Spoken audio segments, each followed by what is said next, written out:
Alright, we're going to get right back into it.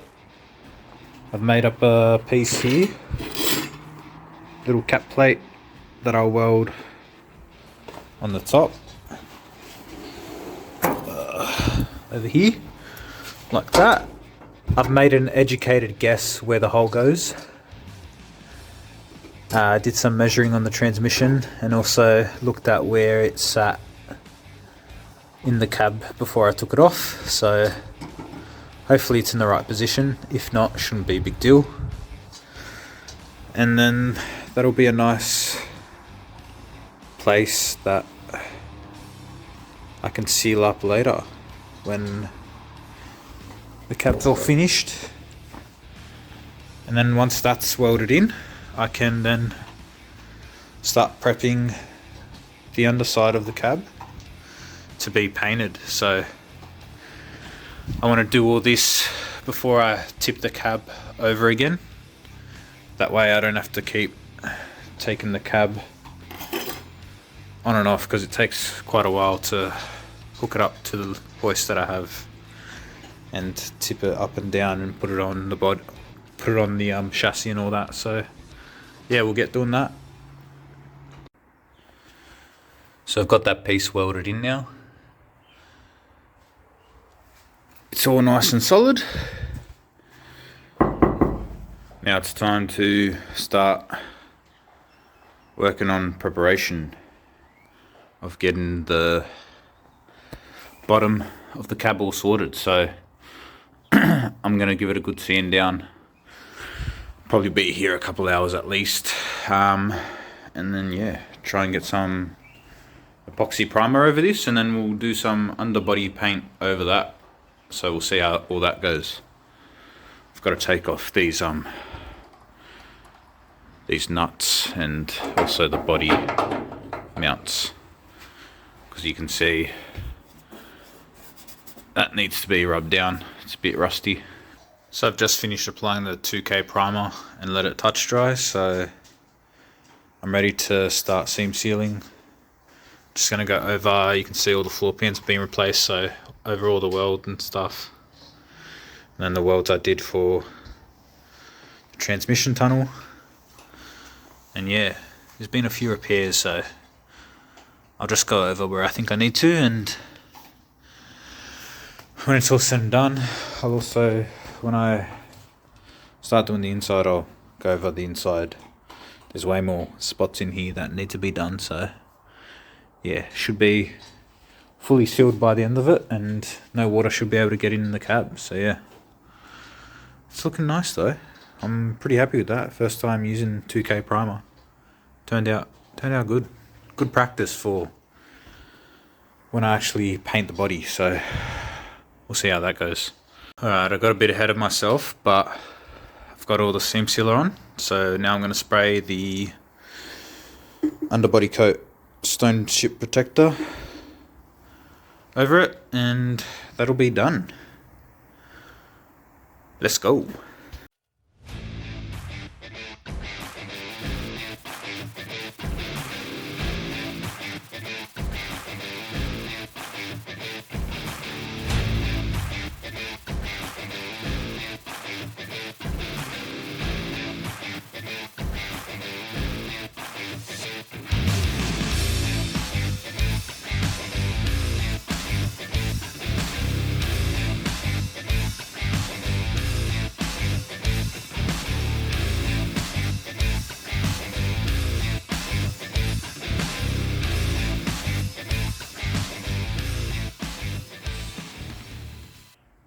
So it is now the next day, and this is the underside all done.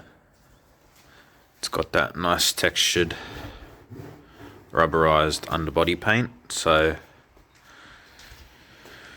should be plenty of protection for any rocks or things that want to try and chip away at it. And yeah, I'm happy with how it turned out. So alright, so before I move on to painting anything else, I really want to get rid of all the rust in my life. So I'm just working on fixing up this radiator support and the front nose cone. So Right now, I can tell there's a lot of rust underneath this main bar. So I'm going to unpick it. I've just gone through and circled where the spot welds are that I can see. And I'm going to take this off. I'm probably just going to unpick everything off of this. So this front headlight support, and then on the back side, the actual mounting points for where the mudguards go on. I'm going to unpick these pieces. These can stay on. I'm pretty sure those are fine. So yeah, this is going to be long and tedious, but you do it once, you do it right, and should be good for hopefully another 50 years. So yeah, let's get on to that.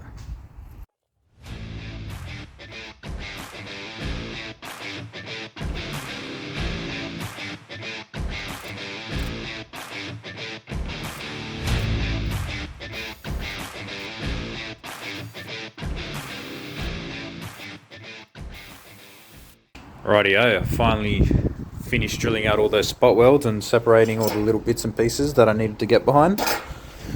That bloody took me like 4 hours to do, and it wasn't fun, but we got there in the end. Broke heaps of drill bits. Shout out to eBay drill bits. It is what it is. This thing was pretty good though. In the end I ended up getting this little like spot weld drill bit. It's not focusing, but yeah, that was pretty handy. One of the hardest parts though was actually finding where the spot welds were. It wasn't very obvious, but we got there in the end. So now I'm going to work on cleaning it all up, getting rid of all the rust, and doing my repairs. So I've got to make a little piece there, big piece there and there. You can see all the rust has gone through, and then here, all in there. So yeah, it's a good thing that I do this now and clean up all the rust, otherwise I wouldn't have been able to get to behind all these little panels and make sure they don't rust soon into the future. So we'll get going on that.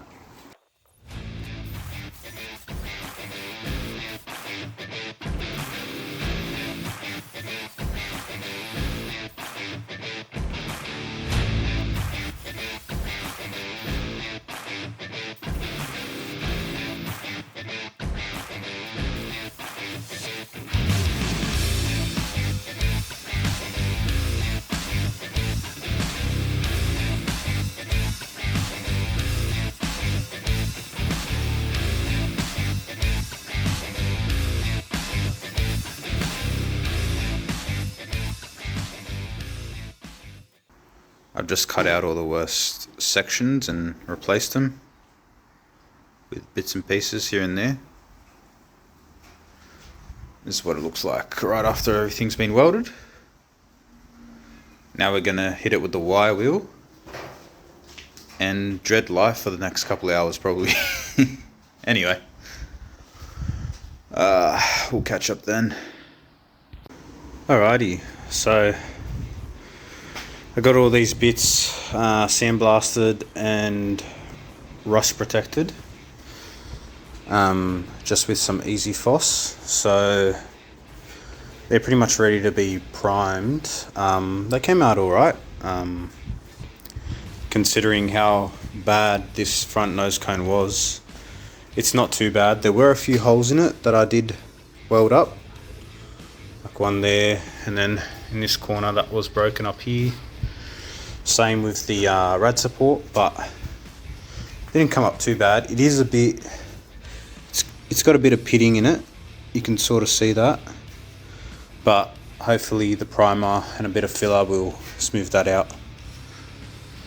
So right now what I'm going to do is I've got this Vevor inflatable paint booth that I'm going to give a go at blowing up and seeing if it'll fit in this space that I cleared out here, and If it doesn't, then I'll have to clear out some more space. But yeah, you can see I've still got all my junk everywhere. I should probably do a nice clean of this garage, but it's just one of those things that takes time, and I'd rather spend it working on all the panels and stuff. So yeah, we'll get this blown up and see what it looks like.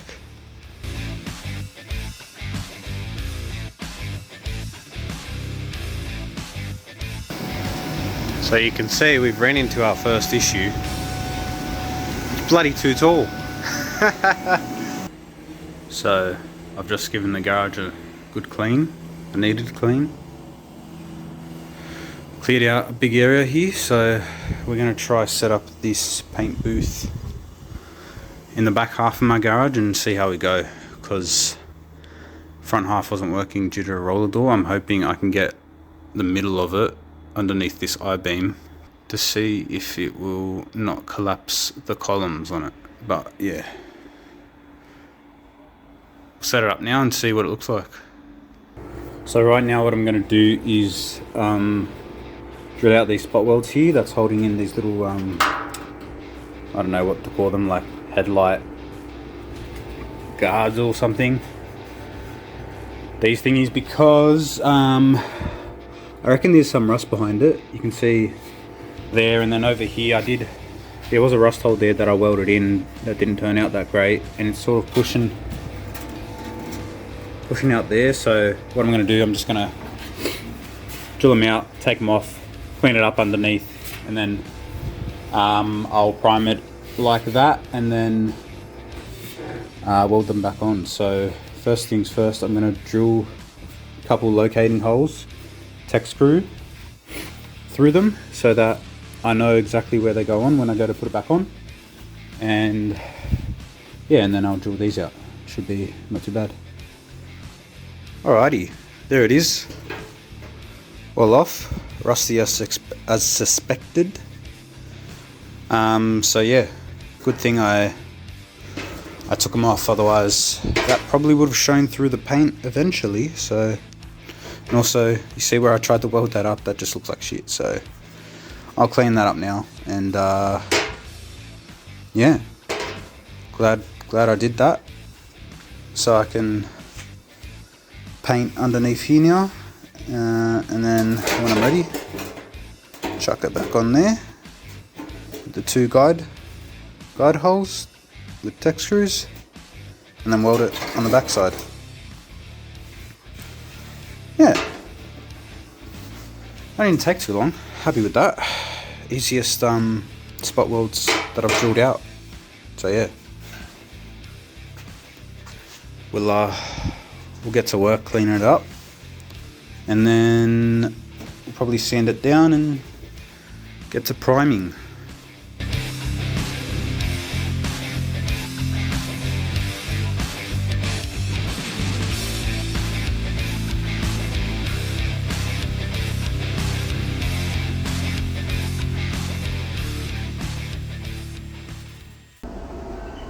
So I cleaned out all the rust underneath this little piece here and got it painted in weld through primer. So I've just jigged it back up in there. Now I'm going to weld it back to the nose cone. So yeah, both sides. See how we go. Alrighty, so I got these pieces welded back on. It's yeah, looking good. No more rust underneath.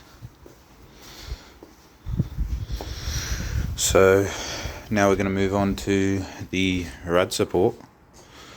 I've already gone and primed, painted underneath here and in here.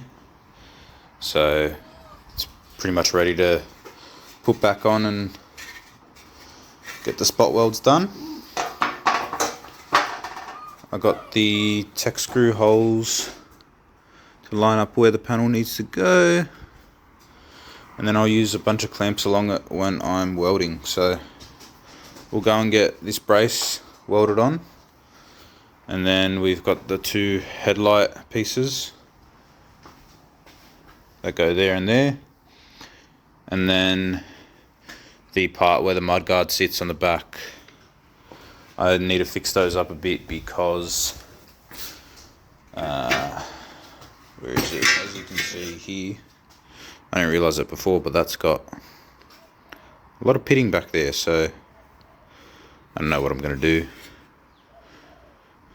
Might just weld it up or maybe put a new piece of metal in there, but that's fine. But yeah, we'll get onto that. We'll put the strength back in here with the brace, and hopefully once we finish this, we can get to priming everything. So let's go.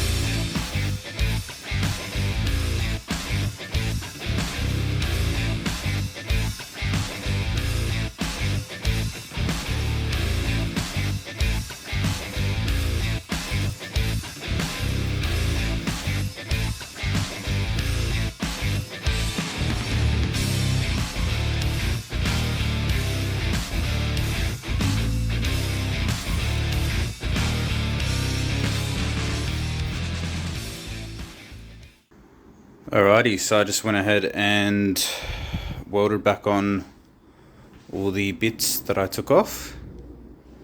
You can see my beautiful welds there. I'm so good at this. And then I also did the little back pieces that support the mud guards. So yeah, it's looking all good. Now obviously I'm going to grind back all these shitty welds and chuck some primer over her. And that should be it. Then I can just paint it black. Paint the inside of this black. And yeah, then the real work begins. Sanding and painting. Lovely. Well, let's get to it. So I just finished putting filler onto the nose cone and rubbing out all the low spots. Well, I guess all the high spots.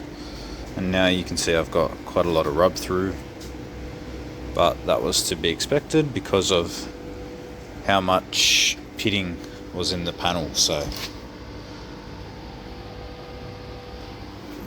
this took me a long time, probably like 8 hours of just straight filling and sanding, but now we're at a good point where I can do a prime, a couple of coats of primer over it, and then it will be ready for when I want to paint the full car. So we're going to do that. The reason we're doing it now is because I've got all this exposed metal here that I want to cover up. And if I leave that for a couple months, that's just going to start to rust. And yeah, whenever you do things like this, you want to cover them up as soon as possible. As well as whenever you're putting on filler and you're using an epoxy primer, it's always best to do a layer of primer then filler on top of the primer, because filler is I'm not sure what the word is, but I guess permeable, as in it can let moisture in underneath it. So if you had the filler straight on the metal and some moisture began to build up behind the filler, basically that would start rusting, and then the rust would crack the filler off, and that's when your paint starts chipping. So yeah, just make sure whenever you're using filler, always go over some sort of sealer, either epoxy primer or or sealant. So yeah, I'll just give this good clean up and then prime it. And then if I've got time today, I'll probably also try and give this a rub down and quick prime over where I obviously did all the welding. So yeah, this I'm not as worried about. I'm not going to put any filler on the radiator support just because it's a radiator support. You're not going to see it, and it's not on the outside of the car. Or your exterior panels, you want to have as smooth as possible. That way when you do paint it, there's not as many ripples in the paint. It's probably not going to turn out perfect, but it's going to be better than what it would have been if you just tried to whack your paint over the top. So yeah, we'll get on with that and see the final results.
So as you saw, I've got the radiator support all painted in black.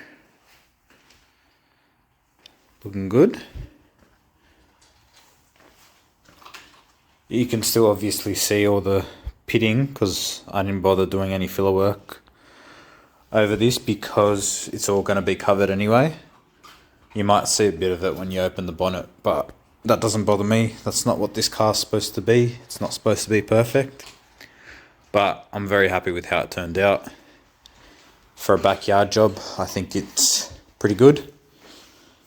This is the backside. Good coverage. And the paint stuck well. Feels nice, smooth. So yeah, she should be good. And we got the nose cone in primer over the filler work that I did, and that's come out real nice as well. I only sanded it to 80 grit, and you can still sort of see the scratches. I don't know if it's going to pick it up on video. And my dog's very interested in what I'm doing right now, so he's going to bother me. Anyway, as I was saying, yeah, I sanded it to 80 grit. I didn't go any finer than that just because I wanted the paint to stick, and it's definitely done that, but you can still see the scratches. This is going to need another sand anyway. On the TDS it says sand it to about 600 dry, so when I have the car all ready to paint, everything will be getting one final sand over anyway. But yeah, I'm pretty happy with my filler work, especially on this upper part. That's the part you'll mainly see. I only did a little bit of filler work over here just because you're not going to see underneath here. That's going to be sort of tucked under the car, and this all is going to be covered by the bumper bar anyway. So, but I did do a bit. There was quite a lot of pitting in the panel, and that's pretty much gone now. So yeah, I'm happy with how it's turned out. So yeah, that'll be it for this video. In the next one, I'll probably be tackling or priming all the other panels, really. Still got the guards over there that are just sitting there. They need to be put into epoxy, otherwise they're going to start rusting real bad. and the inside of the cab, I can prime, seam sealer it, and get it in black. So yeah, if you enjoyed the video, please be sure to like, leave a comment, subscribe, and I'll see you in the next one. Cheers.